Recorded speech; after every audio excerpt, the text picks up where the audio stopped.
इन दिनों जिस तरीके से एलपीजी गैस की किल्लत देखी जा रही है, किल्लत के साथ साथ अब एलपीजी गैस कनेक्शन के नाम पर स्कैम भी हो रहे हैं। और ये स्कैम कैसे हो रहे हैं, यही जानने के लिए हमारे साथ बात करने के लिए मौजूद हैं साइबर एक्सपर्ट साक्षर दुग्गल। साक्षर, ये तो सब देख रहे हैं कि एलपीजी गैस सिलेंडर को लेकर जिस तरीके की अभी दिक्कतें जो हैं वो लोगों को सामना करना पड़ रहा है, और ऐसे में गैस सिलेंडर की बुकिंग के नाम पर गैस सिलेंडर को लेकर किस तरीके से स्कैम हो रहे हैं। साइबर क्रिमिनल्स हमेशा ट्रेंड उठाते हैं। आप अभी आज एलपीजी है, कल को कुछ और होगा, लेकिन हमेशा याद रखिए जब भी ट्रेंड आता है नया, उसमें साइबर क्राइम तब होता है जब कोई लापरवाही हो या डर का माहौल हो। आजकल डर का माहौल है, लोगों को पता है कि एलपीजी शॉर्टेज हो रही है, तो कहीं ना कहीं जब लोगों को व्हाट्सएप मैसेज आते हैं, नॉर्मल टेक्स्ट आते हैं और ईमेल भी आजकल आ रही हैं जहां उनको बोला जा रहा है कि भारत सरकार की तरफ से ये इनिशिएटिव है और एलपीजी गैस सिलेंडर की शॉर्टेज के चलते आपकी रजिस्ट्रेशन करानी है। रजिस्ट्रेशन में आपको एक लिंक भेजा जाएगा, या तो लिंक क्लिक करेंगे और आपके साथ ठगी हो जाएगी, या कभी कभार तो वेबसाइट बनाई जाती है, फेक वेबसाइट जो सरकारी वेबसाइट की तरह दिखती है, वहाँ आपकी डिटेल्स ली जाती हैं और उसके बाद आप ठगी का शिकार हो जाते हैं। यानी कि फेक वेबसाइट बनाकर केवाईसी के नाम पर लोगों से कहा जाता है कि केवाईसी करा लें, और लोग इस वक्त थोड़े पैनिक भी हैं, तो जैसे ही क्लिक करेंगे तो सारी डिटेल्स चली जाएगी और हैक हो जाएगा। अलग अलग तरीके हैं, कभी कभार एपीके फाइल भी भेजी जाती है, कभी कभार जैसा कि आपने कहा फेक वेबसाइट है। लेकिन फसाद की जड़ यही होती है जब लोग बिना सोचे समझे या तो डर के मारे या लापरवाही के मारे इस पर भरोसा कर लेते हैं। मैं बार बार कहता हूं, बात एलपीजी की नहीं है, बात यही है आपको किसी भी रैंडम नंबर से, जब मैं रैंडम बोल रहा हूं वो हो सकता है आपको लगे सरकारी नंबर है, लेकिन रैंडम मतलब जिसको आप नहीं जानते। हमेशा जो भी आपको इन्फॉर्मेशन उससे मिल रही है आप रीचेक जरूर करिए। एलपीजी की शॉर्टेज मैं मानता हूं हो रही है, लेकिन इंटरनेट पर कई सारे सोर्सेज ये भी बताते हैं कि भारत सरकार की तरफ से अभी तक कोई ऑफिशियली ऐसी कोई स्कीम बाहर नहीं आई है।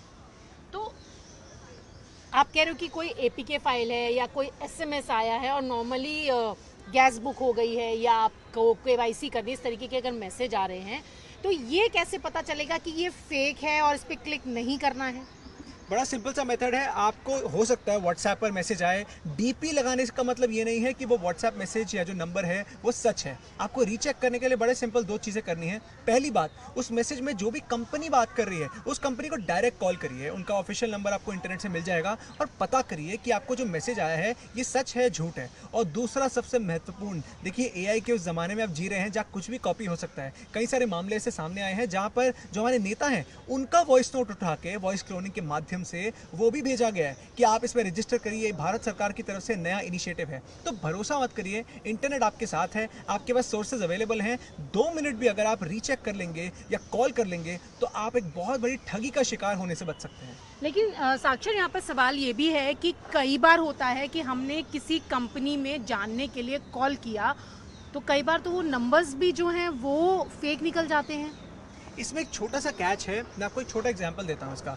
नंबर मान लीजिए किसी कंपनी का एंड होता है 232 से, तो हो सकता है साइबर क्रिमिनल्स ने उसके आसपास का नंबर उठाया हो, लेकिन एग्जैक्ट नंबर वो नहीं उठा सकते। मैं बार बार बोल रहा हूँ, आपको रीचेक करके उनको कॉल करके पूछना पड़ेगा कि ये जो मैसेज मेरे को आया है क्या ये आपकी तरफ से है या कोई नई स्कीम आई है। अच्छा, बहुत बार ऐसा भी होता है कि स्कीम सच्ची होती है, लेकिन साइबर क्रिमिनल्स उस स्कीम की आड़ में आपके साथ साइबर ठगी कर लेते हैं। तो ऐसे में बिना सोचे समझे जानकारी मत दीजिए, कॉल करके पूछिए कौन सी स्कीम है ये, क्या आपको मैसेज आया है नहीं आया है। और सबसे इंपॉर्टेंट बात, अगर आपको जानकारी देनी है तो या तो फिजिकली जाके उनके ऑफिस चले जाइए या फोन पर दीजिए। ये व्हाट्सएप पर ओटीपी शेयर करना या रैंडम लिंक पे क्लिक करना खतरे से खाली नहीं है।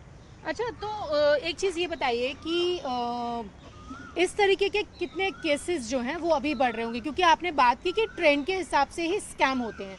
तो अभी तो एलपीजी गैस को लेकर हर किसी को ये है कि भाई हमारे पास गैस आ जाए, तो अभी अगर हम इस तरीके के फ्रॉड की बात करें तो इसका कितना नंबर होगा?